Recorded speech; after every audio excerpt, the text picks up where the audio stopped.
di antara kita yang takut karena ini sudah sepuh, begitu ya.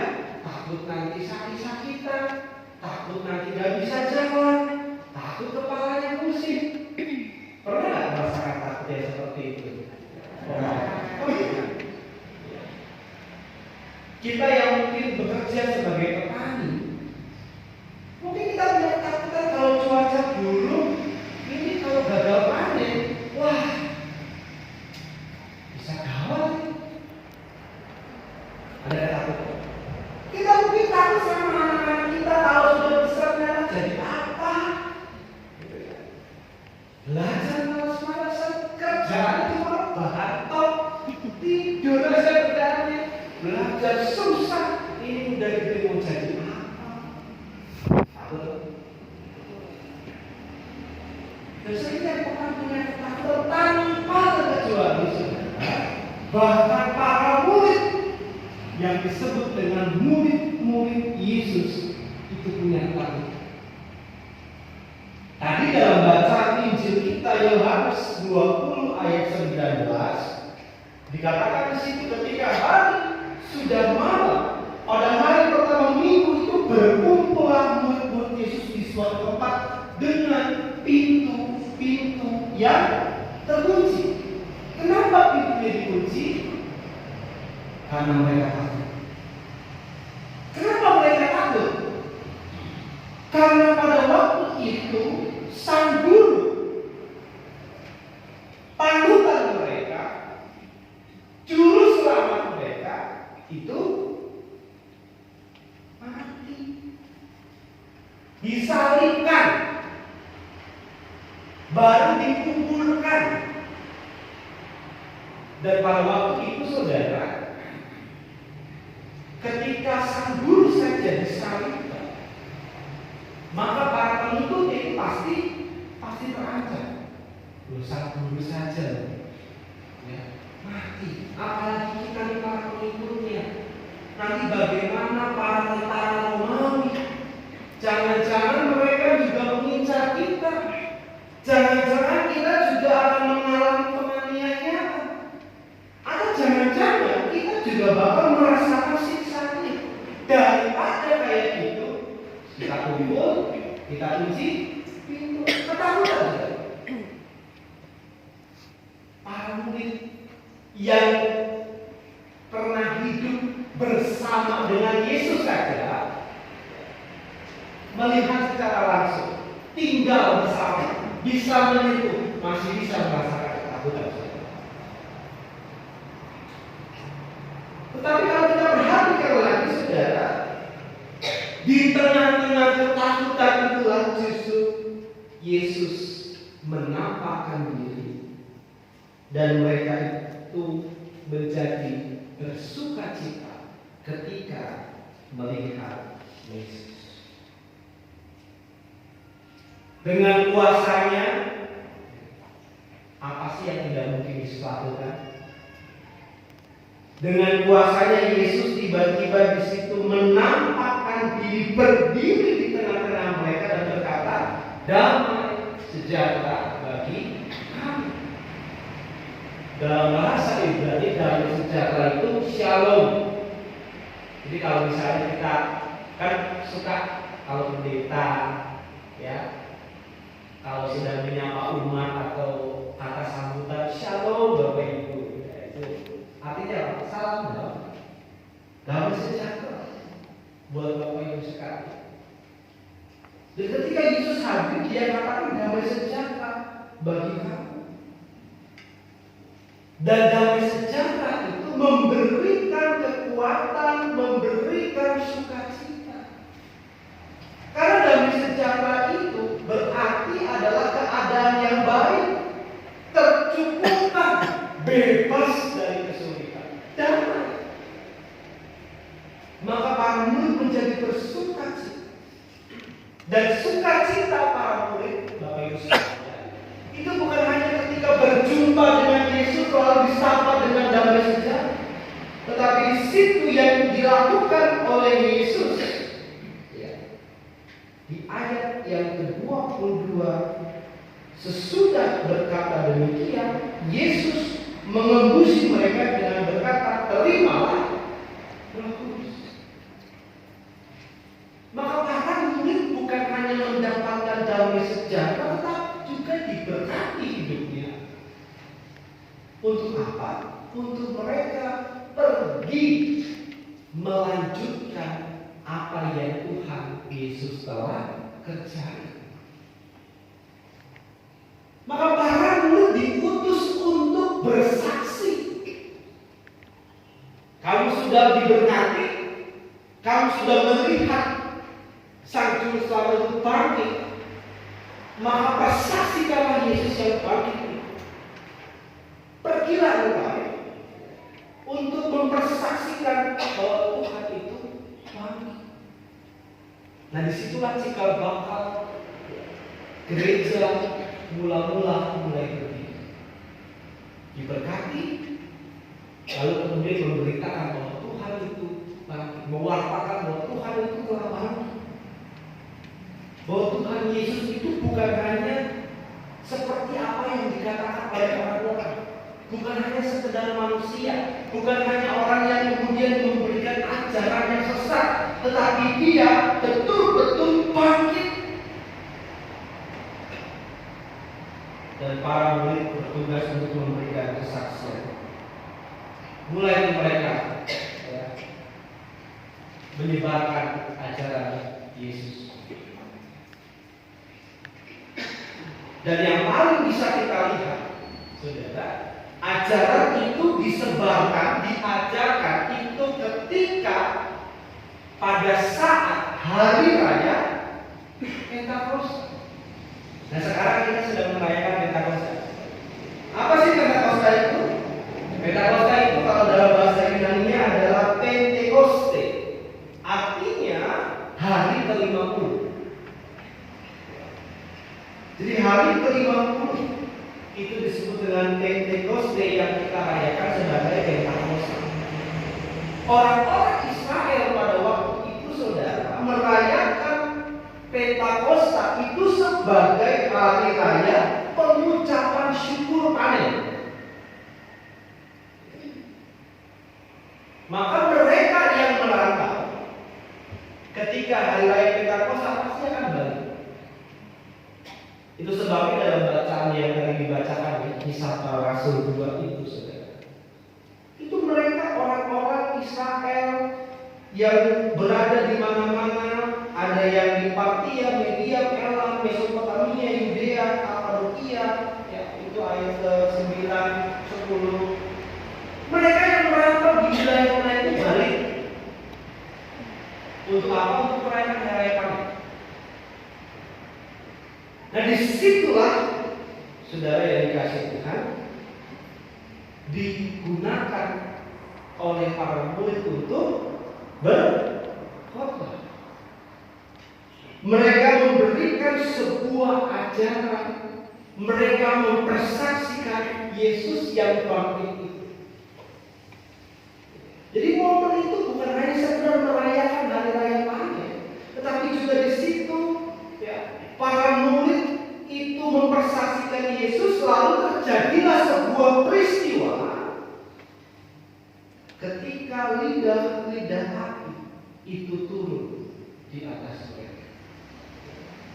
Ayat kedua dan ketiga, tiba-tiba turunlah dari langit sebuah bunyi seperti tiupan angin keras yang memenuhi seluruh rumah di mana mereka duduk, dan tampaklah pada mereka lidah-lidah seperti nyala api yang bertebaran dan hinggap pada mereka masing-masing.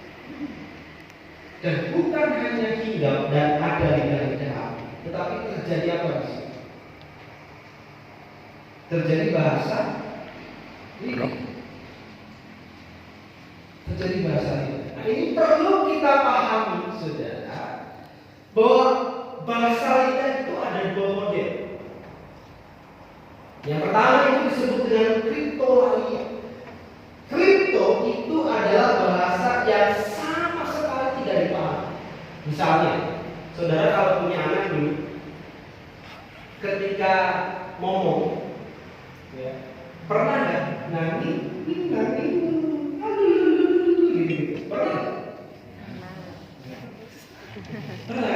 Nah, Ya, dari gitu lah pokoknya. Sekarang kalau itu diterjemahkan ke bahasa Indonesia artinya apa? Nggak ada. Ya nggak tahu, ya, pokoknya cuma nangin, itu begitu toh. Kita nggak ngerti ini ngomong apa. Pokoknya yang ngomong aja. Nah itulah kriptoania. Bahasa yang tidak sama sekali dimengerti. Bahasa yang sama sekali tidak dipahami. Nggak jelas. Ini maksudnya apa, artinya apa, nggak ada. Itu yang pertama, saudara.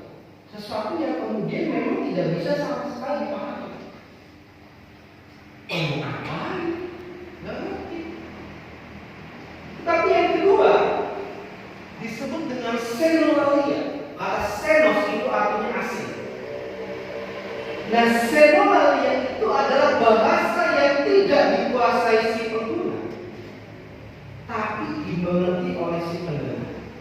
Contoh saudara. Dalam xenolalia itu ada dua kemungkinan.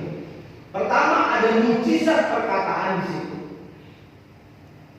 Jadi misalnya mujizat perkataan itu begini. Saya ini bukan orang Jawa. Tahunya cuma begini sama bentuk. Ya. Tapi ketika berkhotbah di depan Bapak Ibu, lalu saya bisa fasih berbahasa Jawa. Saya bukan orang Jawa. Tapi ketika berkhotbah tiba-tiba saya bisa berbahasa Jawa halus banget. Loh kok pendeta kok bisa bahasa Jawa? Nah itu mujizat perkataan saudara. Orang yang tidak bisa bahasa Jawa tiba-tiba bahasa Jawa. Mujizat yang kedua dalam xenolalia itu bisa begini. Saya ini sedang khotbah dalam bahasa Indonesia. Tapi Bapak Ibu dengar, kok mereka kok bisa bahasa Jawa ya? Padahal saya ngomong bahasa Indonesia, tetapi yang Bapak Ibu tangkap, wah ini Pak Aku ini ngomongin bahasa Jawa nih.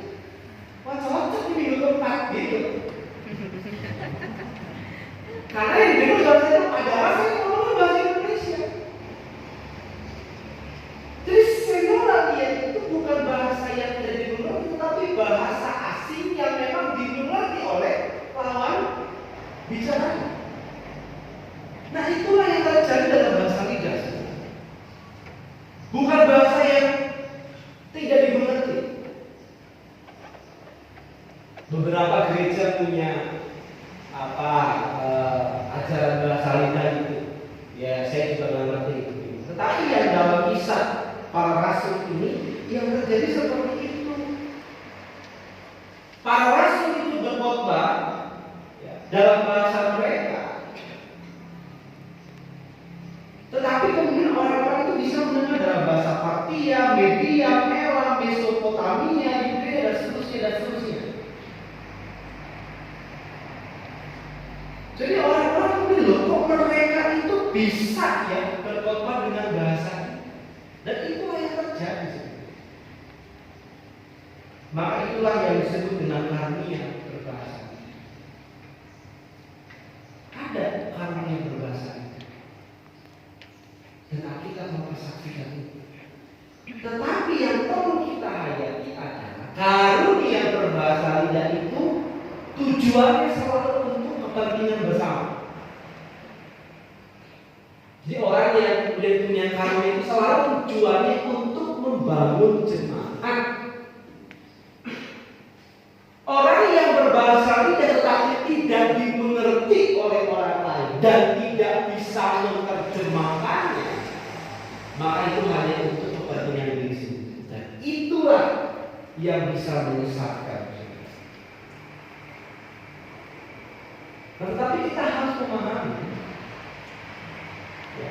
bahwa Roh Kudus, saudara, itu selalu berkarya secara aktif dan kreatif. Mungkin orang-orang para murid zaman dulu itu punya karunia berbahasa. Tapi karunia berbahasa itu bukan hanya sebatas itu. Roh Kudus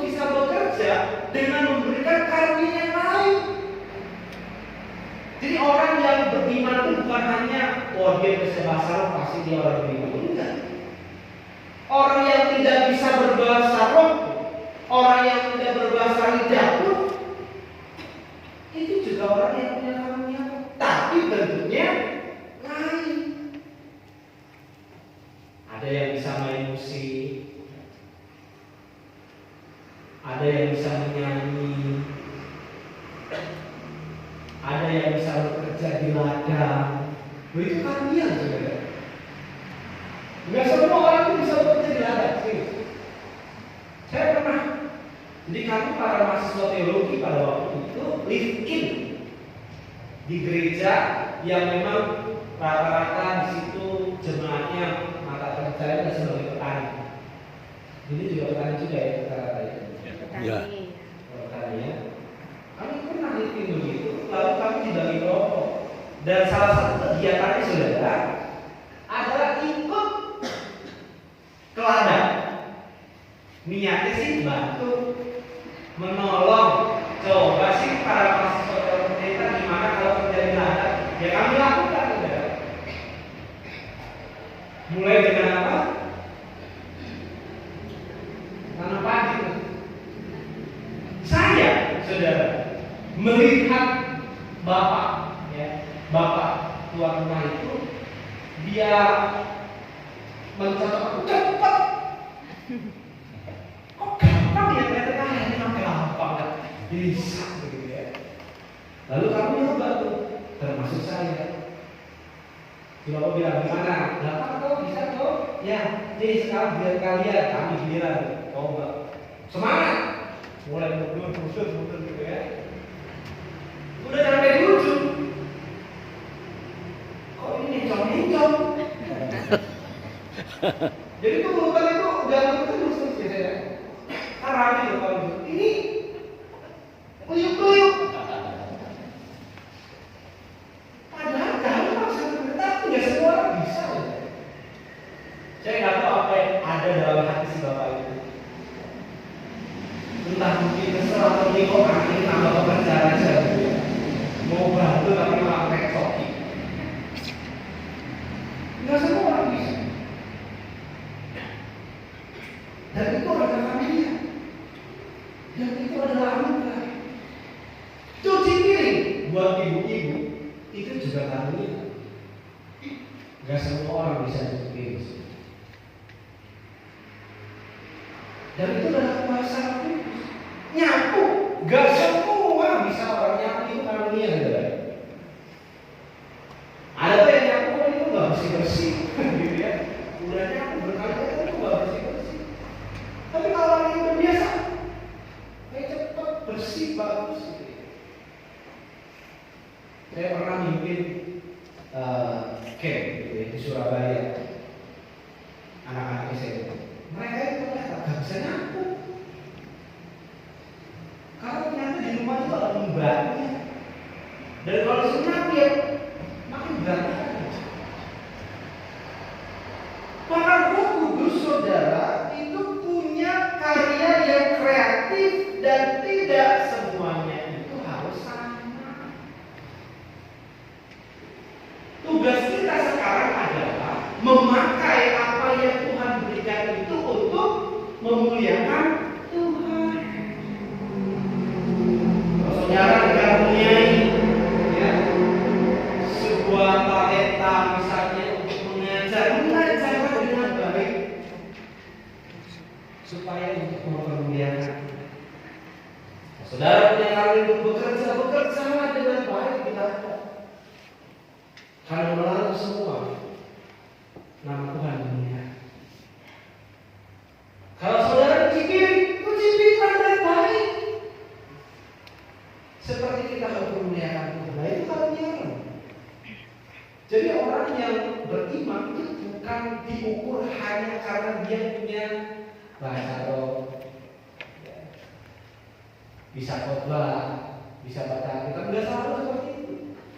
Tuhan bekerja dengan kreatif, dengan bermacam-macam. Saudara kalau pergi ke taman, ya, Yesus kan banyak masuk tanaman. Ada buka ini, buka itu, lagi, ada mawar.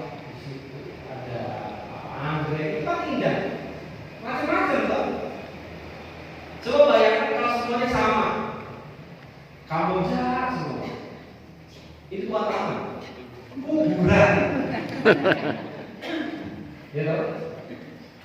Kenapa disebut dengan aman? Ya karena macam-macam. Dan itu indah, saudara. Jemaat itu seperti itu. Beda-beda semua. Dan semuanya buat pemeliharaan Tuhan. Jadi kita pakai apa yang Tuhan berikan itu untuk mempersaksikan Tuhan, supaya melalui apa yang kita kerjakan, orang-orang di sekitar kita dan yang melihat kita hidupnya diberkati. Dan yang kedua, nah ini yang sering kali terjadi, saudara. Orang yang punya karunia berbeda-beda itu sering apa? Dibanding ke. Oh, kau dibanding ke. Sayang, ya mesti. Udah sampai bilang di sawah ya.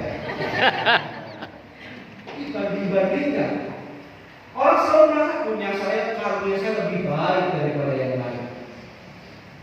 Lalu yang lain apa? Direndahkan. Nah, saudara, kalau seperti itu yang terjadi apa? Kesombongan. Tuhan, dia sombong ya. Dan itu terjadi, saudara. Kalau kita kerjanya cuma banding-bandingin doang. Dan apa saja itu terjadi dalam kehidupan keluarga kita. Saya kasih tahu, saudara. Kadang-kadang kita kalau dikaruniai anak sama Tuhan lebih dari satu, dua atau tiga, itu kadang-kadang suka terjadi secara tanpa sadar. Misalnya, coba lihat ke kakakmu. Dia masuk sekolah yang favorit, dia pintar, dia dapat pekerjaan bagus, keluarganya bahagia. Lah kamu apa? Suka begitu? Dan itu terjadi tanpa sadar. Dan saya selalu menekankan kepada keluarga-keluarga, kalau engkau dikaruniai lebih dari satu anak, dua atau tiga, setiap anak itu punya talenta yang berbeda.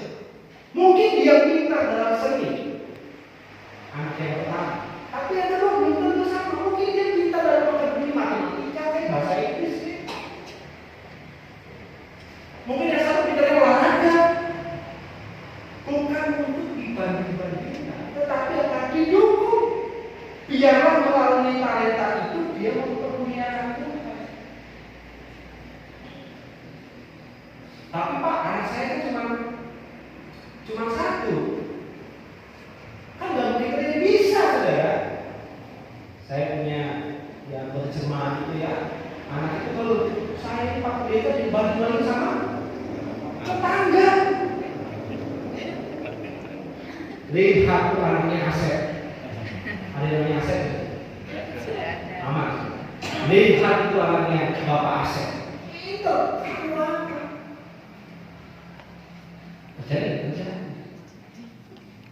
Suami tuh lihat Pak tetangga sebelah.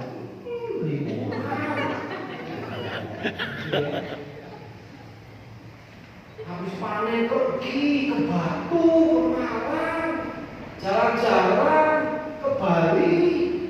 Lah kita jalan kok cuma ke Ladang. Paling jauh ya ke Ladang. Pengen jalan-jalan Pak. Bali. Kita juga bisa membanding-bandingkan istri kita. Tuh lihat tuh, Bu Susi, Bu Susi nggak sih? Saya aman. Lihat tuh Bu Susi, kalau rumah rapi, cantik, dandan. Lah kamu leketek. Oh iya, leketek ya. Lah kamu mau kuncel. Dibanding. Saudara tahu bahwa itu bisa menyakiti. Padahal Roh Kudus itu bekerjanya kreatif, dia tidak sama dan tidak harus sama.